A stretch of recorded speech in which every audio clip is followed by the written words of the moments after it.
Welcome to the Conference on Vietnam and Non-Market Economy, a conversation with Professor Chu Nguyen. Shortly after the extending normal trade relation status to Vietnam in 2001, the United States designated Vietnam as a non-market economy, NME, for the purpose of anti-dumping and countervailing duty cases. The government of Vietnam has long sought to remove this designation, arguing it may hinder closer ties. Vietnam officially submitted a removal request on the eve of President Joe Biden's on September 2023 visit to Hanoi, where he and the Communist Party of Vietnam's Secretary General Nguyen Phu Trọng elevated the U.S. Vietnam relationship to a comprehensive strategic partnership. On October the 30th, 2023, the Department of Commerce initiated a review of Vietnam's NME status. Since then, many members of the Congress, including 68 representatives and 8 senators, and trade groups have raised concern over whether Vietnam meets the conditions to be designated as a market economy. We respectfully recognize many congressional offices in the audience today. Civil society groups such as the Alliance for Vietnam's Democracy have also led an effort to counter this push from the communist country. They wrote to the Secretary Raimondo and Congressional Office in support of keeping the non-market economy designation. What is a market economy? And does Vietnam meet the criteria for a market economy? In our conversation today, we will start with remarks from Dr. Chu Nguyen on this topic and then open for discussion. Please place any questions for Dr. Nguyen in the chat.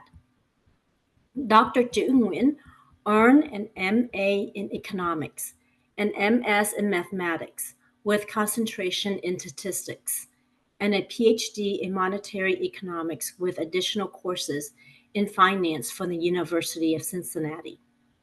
Dr. Nguyen is an associate professor of economics and finance. He is the chairman of the FAMIS Department, including accounting, finance, economics, management information systems, and international business at the University of Houston downtown. He is also the chairman of the board of directors of Tropical Star Enterprise, Inc. He serves as an economist and then as the head of the Economic Analysis and Forecast Department in the 5th District of the U.S. Federal Home Loan Bank System. He is also a former president of the Academy of International Business Southwest chapter and the current president of Southwestern Society of Economists. Dr. Chu Nguyen is the editor of the Southeast Asia Review of Economics and Business.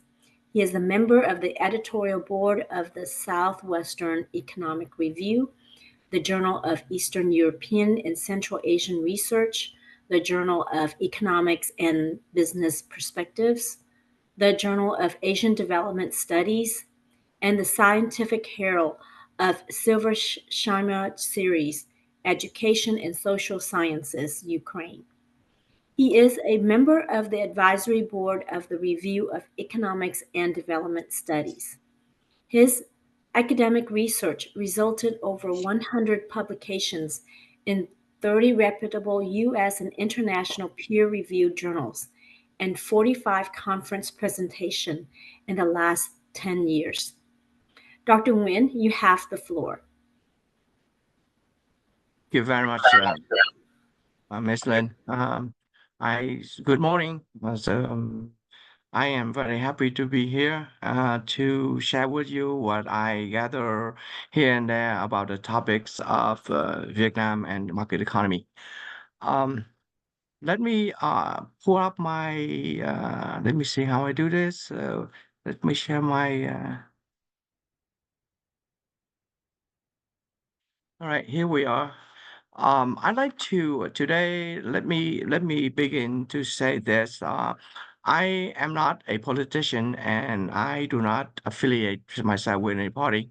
What I present to you today is my uh, gathering or my understanding, at least from my viewpoint, about the situation of the Vietnam economy and I really like, and I wish as a Vietnamese, that American, Vietnamese American, I would love to see that Vietnam get the status of the market economy. It will help the Vietnamese people for their well-being. However, looking at the current situation, I do not think that the Vietnam economy is make enough progress to satisfy the criteria set by the U.S.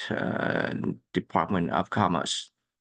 Um, for that, and I think that at this point in time, unless there are some political override, I don't think the U.S. government is going to grant the Vietnamese request. On the other hand, the Vietnamese government desperately need this recognition because their economies are in very bad shape. As much as they um, advocate, they try to demonstrate that the Vietnamese economy grow very well, which is outside of the topic. I'd like to summarize something for you before we start. You look at the 2023 international trade. Vietnam rely heavily on international trade for their economic development. But here the sad picture. 2023, the trade surplus with the U.S. is $93 billion. In other words, Vietnam sold to the U.S. more than they bought from U.S. by $93 billion. For the China, it's the also a big trading partner. They have a surplus, the deficit of $59 billion. Now, keep in mind for the Chinese economy, it's an official report, but Vietnam and China have a very close border, and the current corruption situation in Vietnam, that number may or may not be true. My personal feeling is that that number is a lot bigger than $59 billion deficit. But given that, uh, overall, you look at the whole economy in Vietnam, with all trade partners in the world, including China and the United States, Vietnam has only $12 billion just surplus. Right. So, but another thing is that if you factor in the fact that the non-reported illegal import from China and and also the remittance from the Vietnamese overseas, $16 billion. If you factor that thing out, the Vietnamese economy is really in the bad shape. Right? And that's the reason why Vietnam very much needed to have the to be recognized as the market economy so that it will allow them to export more because the cost of the export will be less because they don't have to face the tariff in the United States. I mean, having said that, let me go through what I would like to share with you today. First of all, I would like to discuss with you something about Adam Smith, Invisible Hand, and Say Law. That is the basic foundation for something that we often refer at market economy.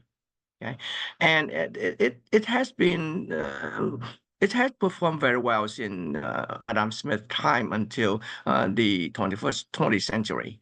And over that period of time, there are a lot of social, economic, political, and technological changes that that rendered the market economy to be inoperable. And then in the first major economic event in 2010, the 20th century happened, that will cause a lot of problem for something called market economy. And at that point in time, the something called invisible hand of the Adam Smith could not solve the problem. And that will bring up the new school of thought in macroeconomics, which require the government intervention to bring the economy of their economies out of some predicament. that then will cause every economy in the Western world will have some sort of government intervention in there.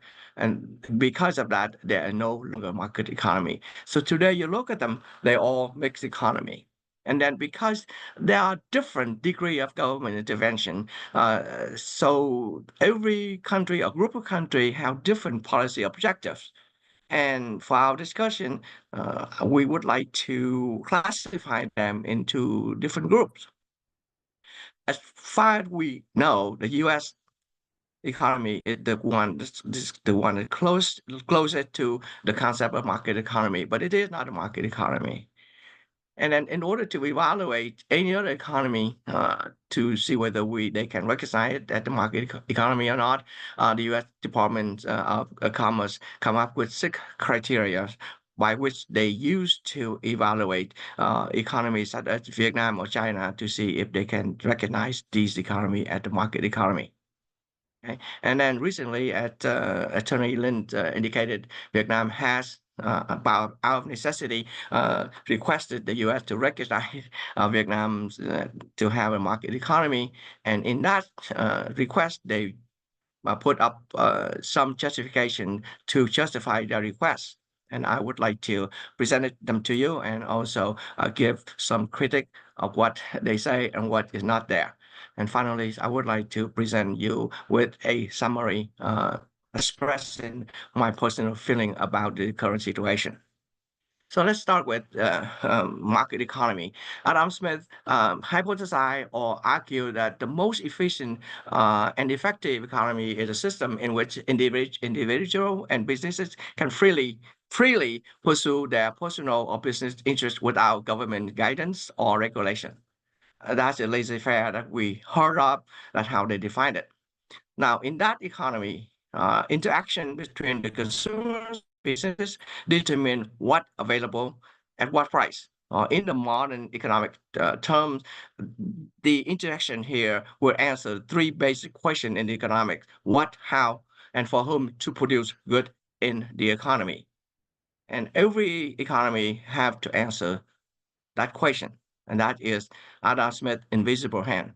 This is the market economy that we know of.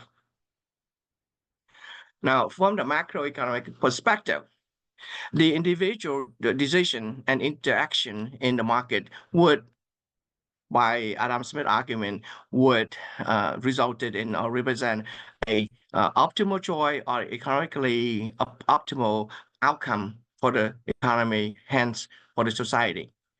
Additionally, Say law, named after French economist Jean-Baptiste Say, they argue that the supply will create its own demand, meaning that if the economy produces, let's say, $100 worth of commodity, somebody is going to earn that $100 worth of it, so they can have a purchasing power of $100.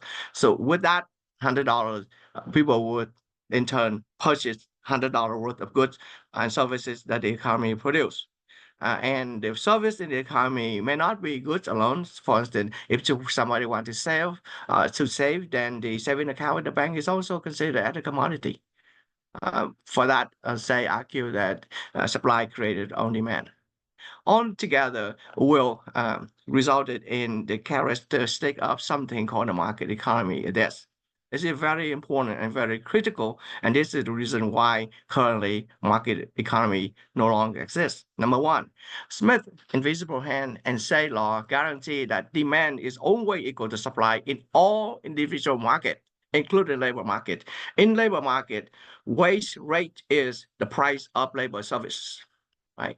So if all the individual market in the economy is all in equilibrium, then the whole economy, macroeconomic economy, also in equilibrium. Okay. More importantly, in that market, this equilibrium, meaning there is any surplus or shortage in the economy, would be considered at a temporary state because the market is going to adjust to bring that market, whatever individual market is, back into new equilibrium. So the critical assumption or hypothesis in the market economy is this: the price and all individual markets are freely flexible, both upward or downward, meaning the price can go up and down. If there's a surplus, the price will go down. If there's shortage, the price will go up. That is the basic argument in the market economy. Here come the social, economic, and political and technological changes. The first industrial revolutions and the second industrial revolution had changed the characteristic of the industrialized country drastically. And the technological revolution have ultimately transformed the structure and the characteristic of their economy in such a way that because now the business need to have a large facility for production. The labor productivity increases drastically.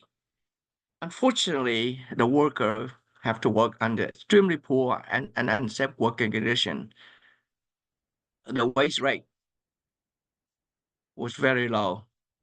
And most importantly, the worker could not negotiate it separately or individually with the management to get a higher wage rate or bad working condition. Imagine a whole big company, if one worker stuck up and come up to the management and asked for higher wage rate or a better working condition, the management will fire him, kick him out of the company. There's no way individual worker can achieve the objective. And those are the conditions that is the fertile ground for Marx to introduce his Marxist theory. And it's also that condition also caused some development in the industrialized country. One of it is that now product is produced at large.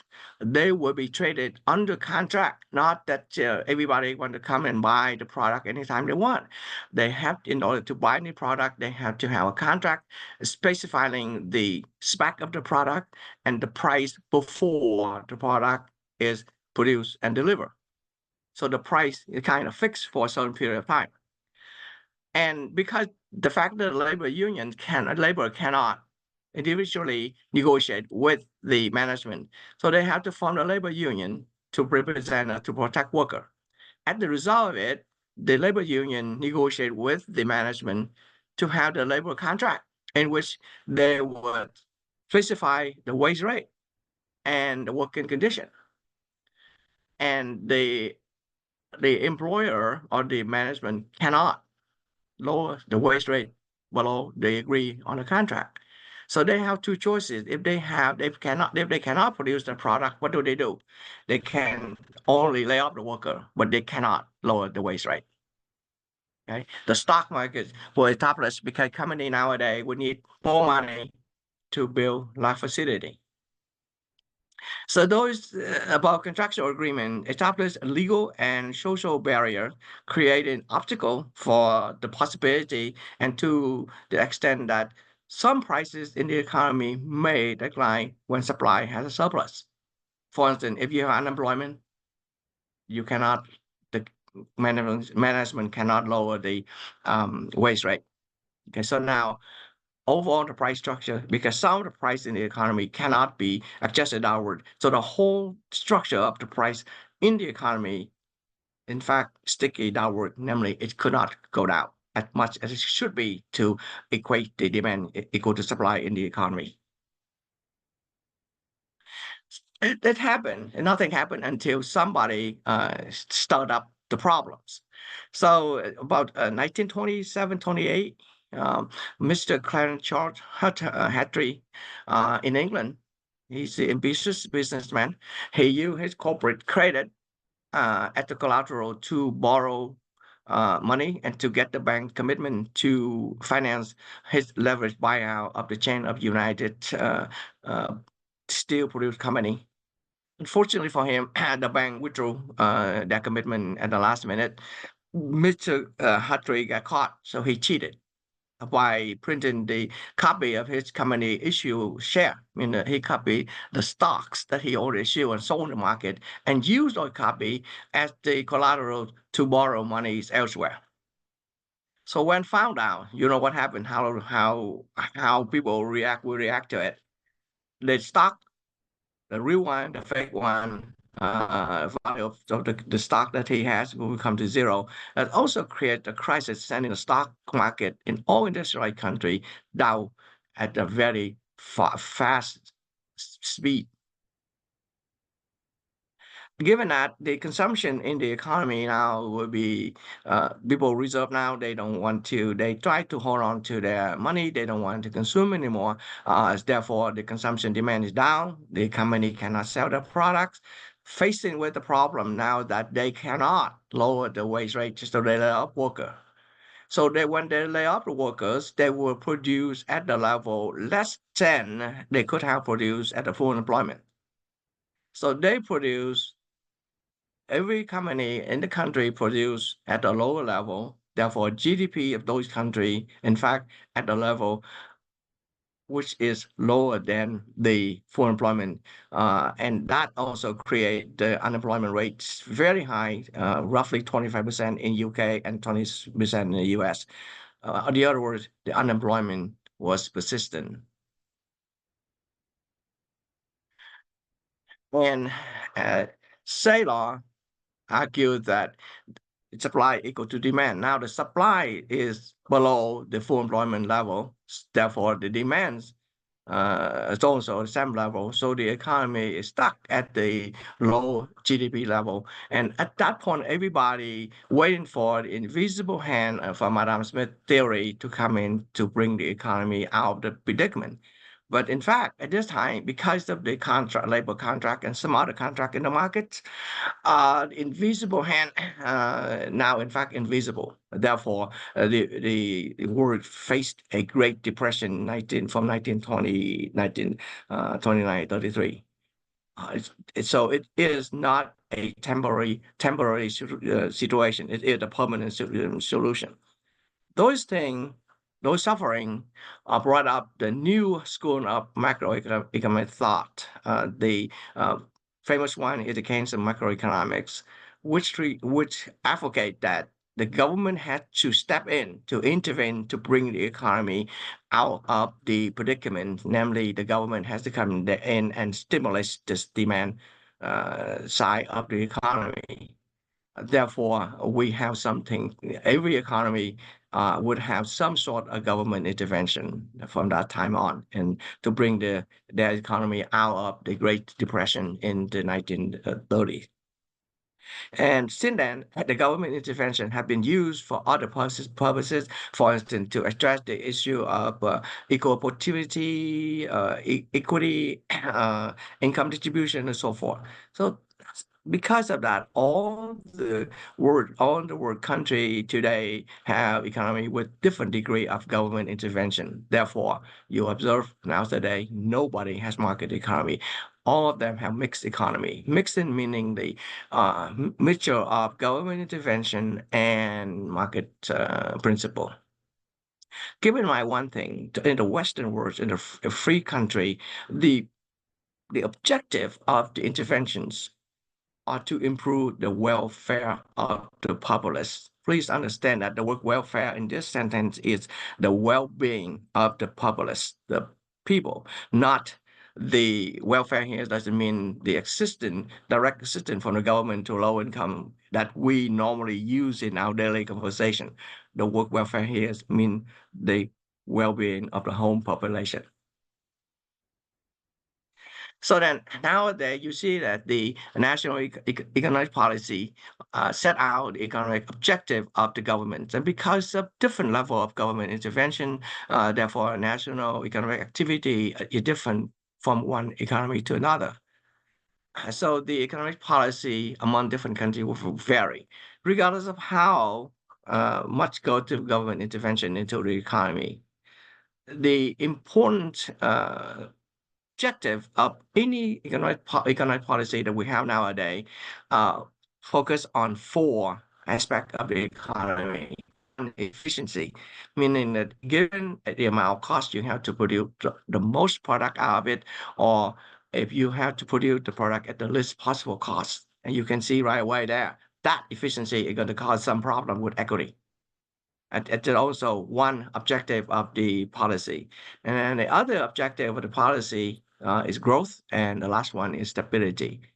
Now, it is very difficult and complicated and controversial, and also the boundary that divides the group of economy that have different concentration of emphasis on the four objective.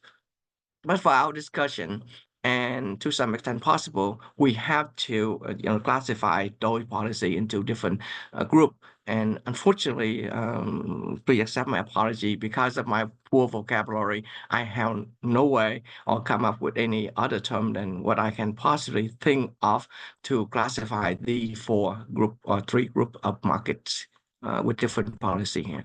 Uh, the economic policy of one party state concentrating on protecting the party, the power of the member of the party, and the government official.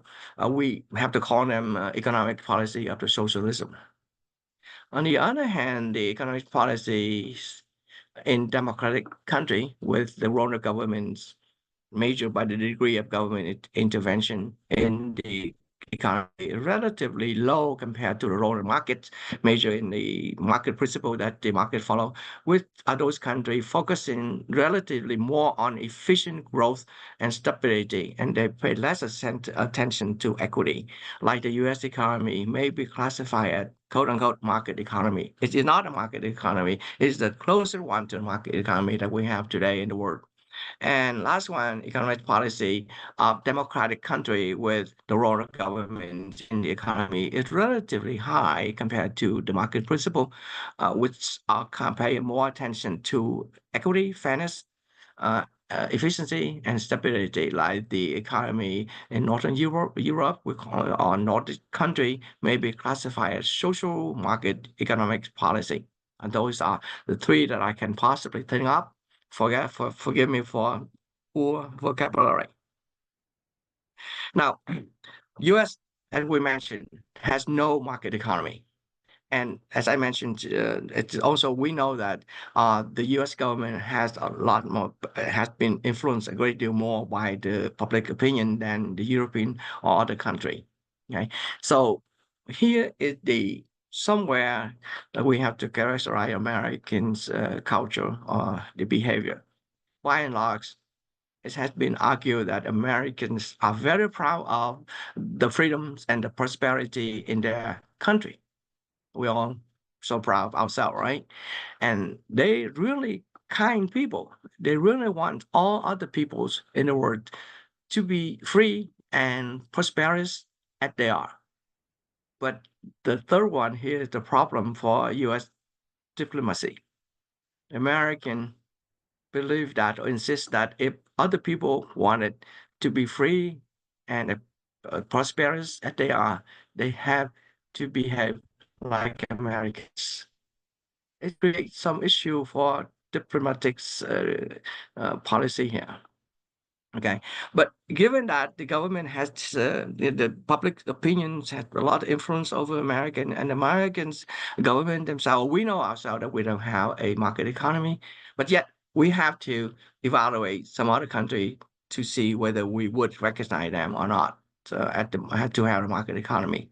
Okay, so the Commerce Department come up with 6 criteria by which they would evaluate the economy when they request to be recognized to have market economy, like the Vietnam situation in the recent months, right? So the department consider remember the department would consider to the extent to which, okay, they know that no market economy, but the extent to which a country behave in this area, that how they consider or they evaluate the economy. First, whether the country currency is convertible.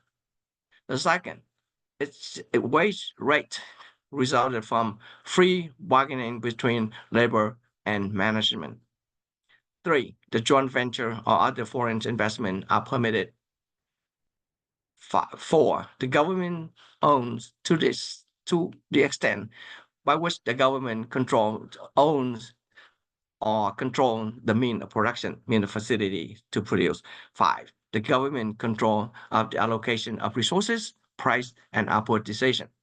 Finally, and very, very interesting here, the sixth, the, the Commerce Department may also consider other factor that it consider appropriate. This our economic together, its own political and social pressure and all kind of thing. This is a factor that they consider. Sometimes they accept certain second best solution to some of the problem that they deal with internationally. And in fact, right now, the U.S. face this issue here. They will use a lot of factors that they consider appropriate to decide whether Vietnam can be recognized as a market economy. When applied to for the recognition, the Vietnamese government, in fact, justified that they deserve to be recognized. So they justify every criteria that U.S. the Department of Commerce set out. So first of all, the convertibility of the currency. Vietnam's argue that the currency of Vietnam is convertible into to the currency of many other countries in a transparent manner based on the market principle, fairness, and non-discrimination. And they also argue that the U.S. Treasury Department has previously confirmed that Vietnam does not manipulate the currency. I think that the word confirm here is misleading. Before, Vietnam was designated as the currency manipulator. So they rectified some of it, and the U.S. Department took them off the list. It's not confirmed that they're not. They did manipulate the currency, and they did get out of it. But the criteria to evaluate whether or to designate whether a country or the economy is currency manipulator is this. First of all, the country cannot have a trade surplus with the U.S. for more than $20 billion. The current account surplus cannot be more than 2% of its GDP. And over a 12-month period, that country cannot purchase net purchase of the U.S. currency in the foreign exchange market more than 2% of its GDP. So what Vietnam has right now, the surplus with U.S. $130 billion, way over $20 billion. The current account surplus of Vietnam is 5.8, way over 2%. So Vietnam violates those two criteria, but they're okay with the third one. So for the last 12 months, Vietnam only have a net purchase of US dollar in the foreign exchange market equal to 1.5% of its GDP. So it violated 2 out of 3. They're off the list, but they are on the watching list. So if they do one more thing, the US will put them right into it. That's the justification and the hole in there that they didn't say. Now, more interestingly is that the wage rate in Vietnam, they argue, are determined by free bargaining between laborers and management. The extent of the government involved in there was limited. Yes, it's limited. And the thing we have to look at is that Vietnam agree in the Vietnam and European Union's free trade agreement, the PCA, that they will have to, these are a comprehensive agreement in which beside the trade issue, they have to deal with the right of the worker, the freedom of the speech, and other freedom of the people in the country. And also in CPTPP, okay, they all agreed to ratify the Convention 87 of the International Labour Organization, in which they guarantee the freedom of association and protect the right of labor to organize the labor unions. And they agreed to complete that by the end of 2023. So far, they have not done it. Okay. On top of that, they recently arrested Mr. Nguyen Minh and Mr. Vũ Minh Tiến. Those two argue in favor of the ratify the Convention 27. That show the Vietnamese government intention very clearly. On top of that, many other labor activists have been fallen skills, whether they have to escape Vietnam to go to Thailand to wait to be accepted somewhere, or they will be arrested with the pocket sentence, long sentence, and many prisoner of conscience in Vietnam right now. No independent labor organization in the country. Even they agree that they would rectify the Convention 87. They didn't do it. Funny thing is that Vietnam had something that they're so proud of, the Vietnam General Confederation of Labor. But this is an organization, a national organization, which is affiliated affiliated with the Vietnamese Fatherland Front, which is a arm of the Vietnamese Communist Party. Now, how does the Vietnamese General Confederation of Labor behave? It is a social agency. Its office or its representative uh, conduct the negotiation for working condition and the salary on behalf of the Vietnamese worker, but the Vietnamese workers are not presented in the meeting. Not only that, the method that they negotiate is characterized as begging and giving. Namely, they go into the company and they ask for certain condition. If the company say no and they have no way of threatened or to support their argument, which the most important thing is to threaten them with the strike. If you don't agree to this, we go on strike. That's how the market economy or the Western labor union do to the management. If you don't agree to this, and we go on strike, and the damage is to both sides. But the fact is, the Vietnam General Confederation of Labor, it is the agency, the social agency. They don't want to offend the foreign company.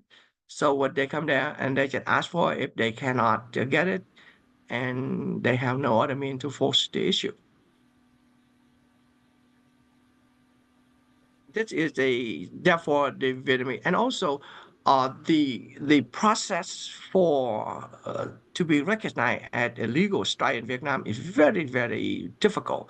First of all, it has to be organized by the labor organization, and you know that the Vietnam General Confederation of Labor would never approve the strike because it's against their principle to not to offend the foreign investor. Number two, the legal process to apply to have a legal strike is very time consuming, and most of the workers do not understand. So because of that, if I checked last time when I wrote the book, 2022, there was over 7,000 strike in Vietnam, and none of them was legal. And unfortunately, most of the 70% of those strikes are against the foreign owned company or joint venture with Vietnam company. This is a very interesting situation. So on one hand, Vietnam want to have more foreign direct investment, and yet they use the labor, cheap labor, as the mean to attract them.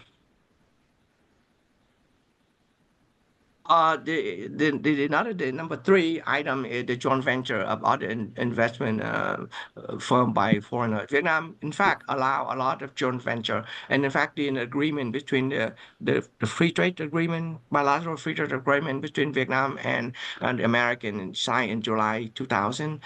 In that negotiation, Vietnam, in fact, make an exception, allow. That's the first time allow the foreign company to own 100% of its operation in Vietnam.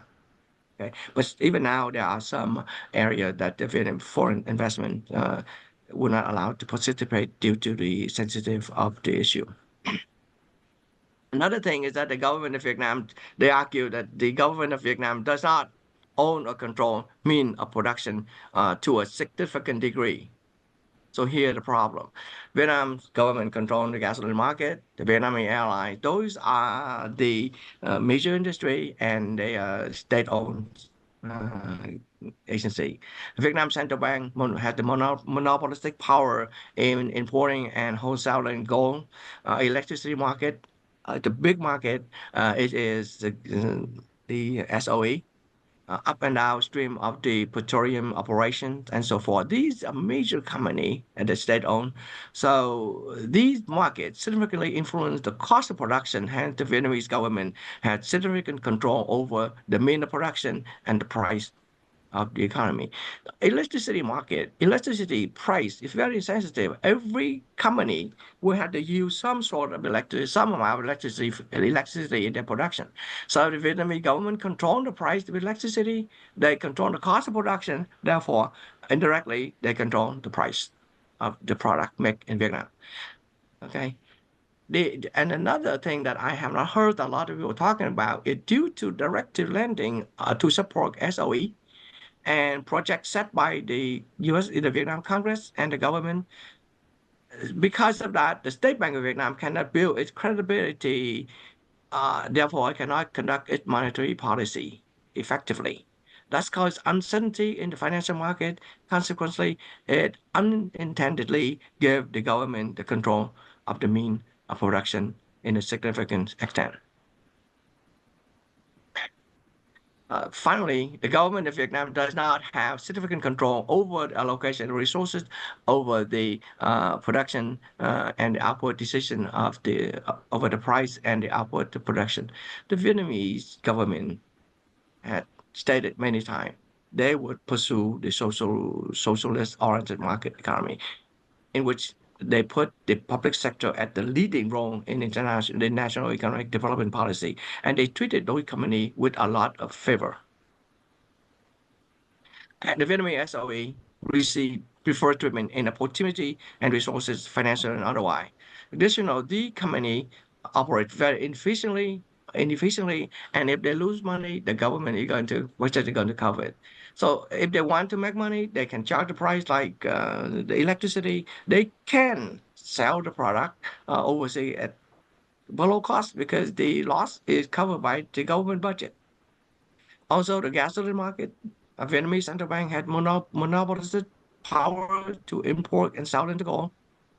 Okay. The market significantly influenced the cost production, and the Vietnamese government has significant control over the price in Vietnam, even though they argue they do not. So here's the important thing. They use other factors. They justify that they make a lot of improvement. They follow a market principle. They follow the law. They have a lot of law to govern every activity in Vietnam.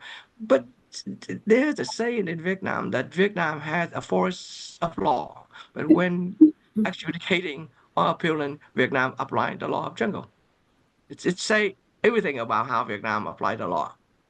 The most important thing here, again, this is unknown to most of the people, with directed lending activity of the State Bank of Vietnam are not transparent and would not allow it to effectively conduct its monetary policy, causing, among other things, the unintended disadvantage to the private sector as well as the financial industry and the economy. Also, we know the rules and law of the Vietnamese Communist Party is above the highest law in the country, which is the Constitution. This contradicts the slogan in the current corruption. In fight corruption, there's no prohibited area, no exception, no matter who the person is. And remember, the agreement, the free trade agreement, the PCA, that Vietnam agreed with European Union, they're supposed to get rid, they try to control the corruption. But recently, there are a lot of safe lending by using the concept of the high-ranking officers recognize the responsibility of the leader, so they would write a resignation letter so that they can retire from it, keeping the huge amount of wealth that they accumulate through corruption. And they just resign and keep the huge amount of corruption.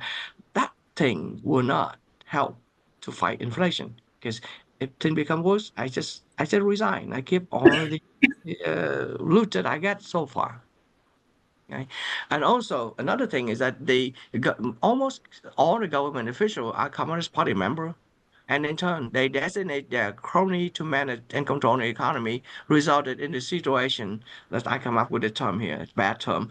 Minority rule and majorities is exploited, creating opportunity for corrupt and to maximize the craft of those high-ranking officers. The Vietnamese government, for instance, the institution is incumbent for problems such as the rescue flight by the State Department, Fountain Facts, FLC, and so forth. Okay. Dr. It, Nguyen, we'd yes, like to allocate about 15 minutes for the conversations with everybody, question and answer. yes, Just wondering if you could, we have another minute.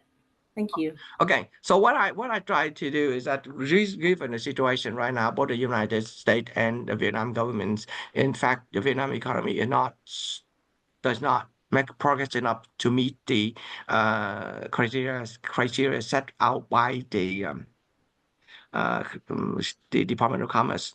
But however, there are some political issue that the United States we have to face. Number one, they would have to have somewhere to fix the international chain of supply that caused some problem for the U.S. Also, it does not want to push Vietnam further to China. However, the danger here is that if the U.S. recognize the Vietnam economy as a market economy, when you grant it, it's hard to withdraw. Vietnam knows the problem that it has, therefore it will try to hide it. It try to promise a lot of things, but as historical show, they are very good at it. They promised to the moon and they never live up to their commitment. Uh, some of the instances, like the U.S. Granted to China the most favored nation, the Paris Agreement that the U.S. had with Vietnam, the Vietnam commitment to CPTPP, PCA, and the Free Trade Agreement, in which all the agreement they make, some of them they do it, and most of the things they just don't do it. Therefore, if you granted the market economy and that you cannot take back when Vietnam does not live up to its commitment, that is the thing that I would like to present to you. Thank you very much. Thank you, Dr. Nguyen, for your expertise and your insights. Now we're open for discussion. Please place any questions for Dr. Nguyen in the question and answer box. So one of the questions that the audience posed is, according to the latest Uyghur Forced Labor Prevention Act statistics from the U.S. Customs and Border Protection, Vietnam currently have the highest shipment metrics of goods made from Uyghurs' forced labor. As we focus on China for the ongoing genocide in Xinjiang, much of the forced labor products from this region is now being exported to the rest of the world through Vietnam. How are goods made from Uyghur forced labor factored in a decision whether it's a free market economy or not? Hi, it's a very interesting question. We have to think about it this way. All right, so U.S. had a problem because the trade war with China, and if you go to your house right now, if you take the stuff that make out China from your house and you see what you have in your house, meaning that a lot of product that we used to have from China, now the international supply chain is broken, and it creates a big problem. The U.S. you can see after the COVID, and we have a short supply of product. So Vietnam right now step in and fill in out that gap. Again, over a long time, the Vietnamese role will be reduced, but right now it's very important for the U.S. That fit into a criteria number six, whether the department's commerce department would do it or not.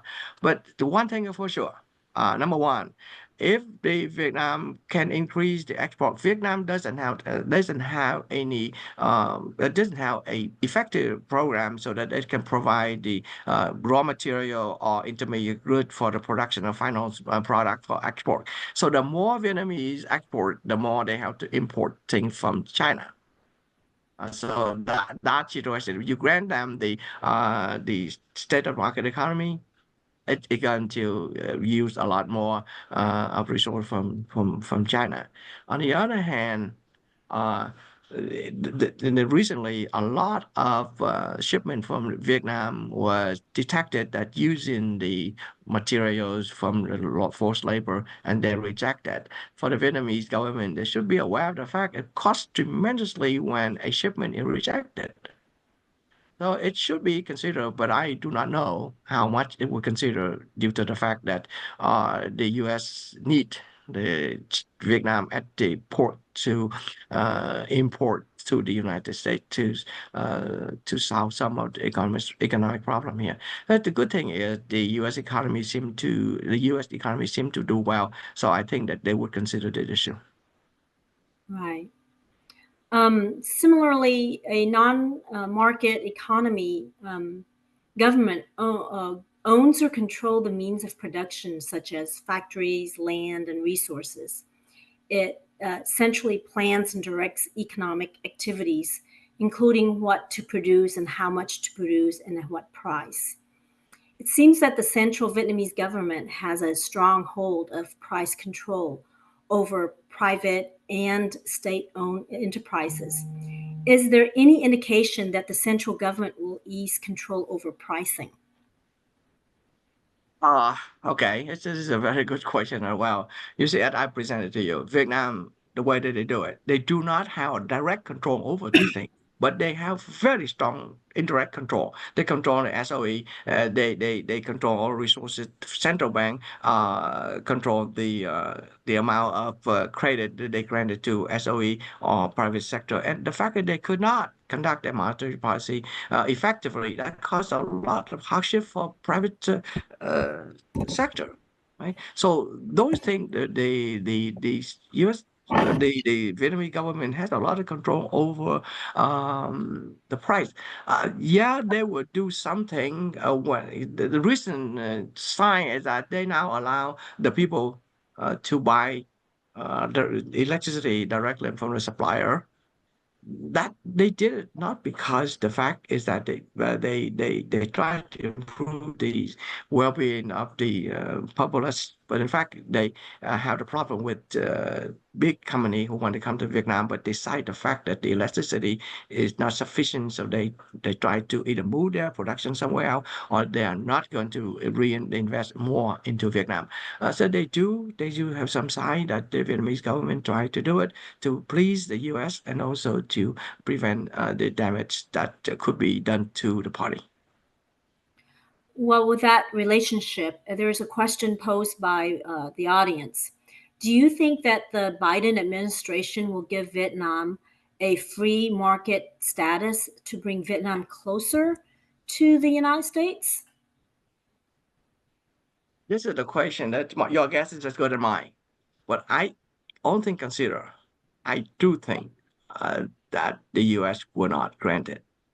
And for that matter, if for the Vietnamese government, if they fail to do it this time, given the economy that they have, if they have to do it quickly, or else the opportunity to develop the country will be ended.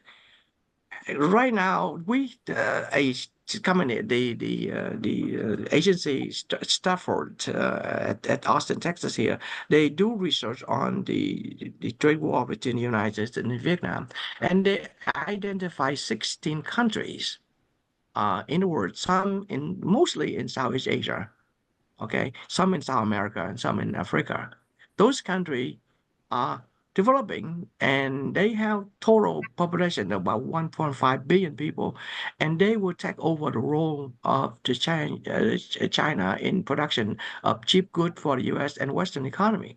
It takes some time for those companies to assume responsibility. You can see Indonesia nowadays seem to be the second biggest one. Most of the major company they try to Vietnam try to lure them, but they go to Indonesia. So yeah, if I don't think that it would the U.S. would at that point, in my personal opinion. But if Vietnam doesn't have it, Vietnam better take care of it quickly. But the East or please the U.S. change the law so that it will get the status to hold on to the foreign investment, or else in the long run, the Vietnam's economy will get into a lot more trouble than it is in now. Thank you. Okay. We may have some more time for more questions, so please go ahead and place your questions in the question and answer box. Um, Vietnam is widely anticipated to use a favorable um, Department of Commerce determination in its push to get the same removal of the non-market economy status with EU and other countries. Can you briefly talk about how the criteria for the non-market economy is different or similar with the US? Yeah, there's some different European country that were to the Treaty of Lisbon. It became the domestic law for most of European Union country, in which the government require that company to make sure or to enforce the requirement that the trade partner have to live up to the comprehensive aspect of the trade agreement, labor union, environment, welfare being of the population, freedom of speech, all other freedom. It is a part of the agreement, and in fact, the EV, the Vietnamese and European agreements, there is a sector and there a chapter in there. It had the we mean to force the Vietnamese government to live up to its commitment. The the highest possible punishment would be to end the agreement. That is stated in the agreement. But so far, Vietnam hasn't done it, and then the European Union seemed to not to step in with a strong force to do anything about it. So that again, they in fact try to ease their economic problem by looking away from other violation that Vietnam has done. And for the U.S., the agreement between the U.S. and Vietnam signed the bilateral free trade agreement signed in July 2000. The it's only it's not a comprehensive. It only deal with the trade issue only. And one of the concession there is that the Vietnamese government make an exception to allow for foreign company to own 100% of their operation in Vietnam. There are some different, and also, if you know, if the U.S. granted Vietnam market economy, it will be a very big issue that the Vietnam can use to force or to request the European Union to grant it market economy. England, Canada, Japan also agree with granted that market economy. So if the U.S. agree to it, Vietnam will have the free reign to do what they request. Again, it is very dangerous. Vietnam very good at promising and do not live up to it.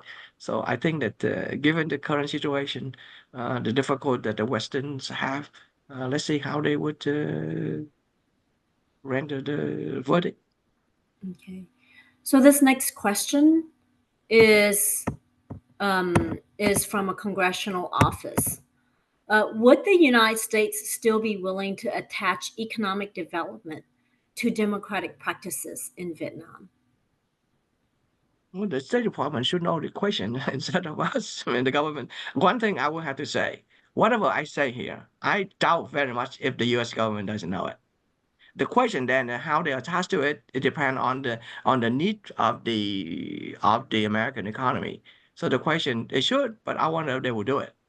I think they would do it in one way or the other, but it's out of my pay grade because it is the U.S. policy, and I, for one, believe that the Vietnamese community over here, we cannot change the course of the U.S. policy. We may somehow get some influence on the policy, but U.S. policy cover 180 countries. Vietnam is one of them. So it is possible that they will do it, and I believe they would do some of it because the fact that the economy, U.S. economy now, is not in a very bad shape. Thank you. So I guess we have enough time for another question.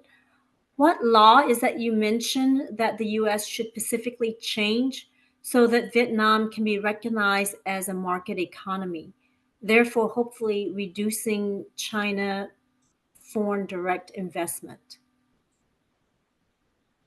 What do you mean by what law U.S. had to change? I believe that they were trying to find the law that you have mentioned before, uh, that that the U.S. would I think that specifically change. I think it's the U.S. had a six criteria here, and the first five one very clearly, almost clearly defined, and all issue that had to be addressed accordingly. Okay, and the sixth criteria here, the political issue, and that give the U.S. the way in or out. If they want to do something, they will do it. If they have to, they suffer from a lot of pressure or domestic problems here, they may look away and they say, okay, they can grant it. Otherwise, they will not do it. And I don't think U.S. has to change any law. What required now is Vietnam had to do something in their aspect and in their part, as far as the Chinese go too. U.S. had a criteria which is not out of line, but the other country try all the improvement that Vietnam makes so far or Chinese make so far, the purpose for the government intervention in the market economy is to improve the well-being of the populace. And those countries, they try to change it to protect the party and the government. They don't look at the long-term developments of the country or the well-being of the populace. So I think Americans in World War II, they have their American peace. They try to promote human rights, prosperity, and other factors internationally. So I don't think U.S. had to do anything. If U.S. wanted, it just go ahead and look at the criteria six and say, okay, because we need this, and that, so we go ahead and do it without even announcing it. So I think the U.S. doesn't have to change anything. What if the U.S. doesn't grant the Vietnamese this, and it's the burden on the Vietnamese government to do things to meet the requirement. Right. Thank you, Dr. Nguyen. Thank you all for a thoughtful conversation on Vietnam and non-market economy. When reviewing the country's non-market economy status, the Department of Commerce must consider 6 factors which are statutory mandated. The first is currency convertibility. Second, labor and free bargaining. Third, the presence of foreign investments. Fourth, the extent of government ownership.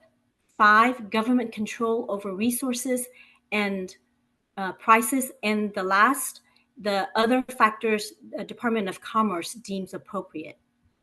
Under the first 5 factors alone, Vietnam clearly is not a market economy. The U.S. Trade Representative has found that Vietnam manages its exchange rate to achieve economic goals, which has caused persistent devaluation of its currency. According to the State Department, the only union in the United States in Vietnam with any authority is state-controlled. Foreign investments are ultimately subject to government approval. State-owned companies account for nearly 30% of Vietnam's GDP. These companies are financed through Vietnam's near total control of its banking sector, which provides preferential lending to state-owned companies. The 6th factor is much more open-ended. China is increasingly using Vietnam to avoid its own non-market economy status, as well as other defensive U.S. import duties. For just months after signing the U.S.-Vietnam Comprehensive Strategic Partnership last September, Vietnam entered a series of 36 agreements with China that promises greater economics, political, and military cooperation. Vietnam has become more reliant on Chinese investments and raw materials. As a result, Vietnam is not so much an alternative manufacturing hub, but a processing and assembly platform for Chinese producers. In many cases, upstream inputs produced in China are performing minor alteration for their merchandise in Vietnam to avoid anti-dumping duties on Chinese product. As an example, U.S. Custom Borders Protection has stopped nearly $1 billion worth of Uyghur forced labor products sent through Vietnam. The same evasion is potentially applicable to Russia, another non-market economy. Russian President Vladimir Putin recently signed at least a dozen economic deals with his Vietnamese counterpart during a state visit to Vietnam to offset its growing international isolation over its war in Ukraine. In conducting oversights, many members of the Congress has agreed that Vietnam does not meet the condition. including prominent state-owned enterprise in Vietnam's economy, severe deficiency in Vietnam's labor law, and potential harm to U.S. industry and workers. According to independent observers, Vietnam's human rights record is poor and worsening. According to Congressional Research Services, Vietnam Human Rights Act, H.R. 3172, which prohibits U.S. assistance to Vietnam's Ministry of Public Security and require the executive party branch to put more emphasis on ensuring freedom of internet in Vietnam, could be a potential vehicle for members of Congress. This concludes the conference. Thank you for your participation today, and have a wonderful rest of the day. And thank you so much, Dr. Chu. Oh, thank you. Thank you for putting up with me. Thank you for putting up with us.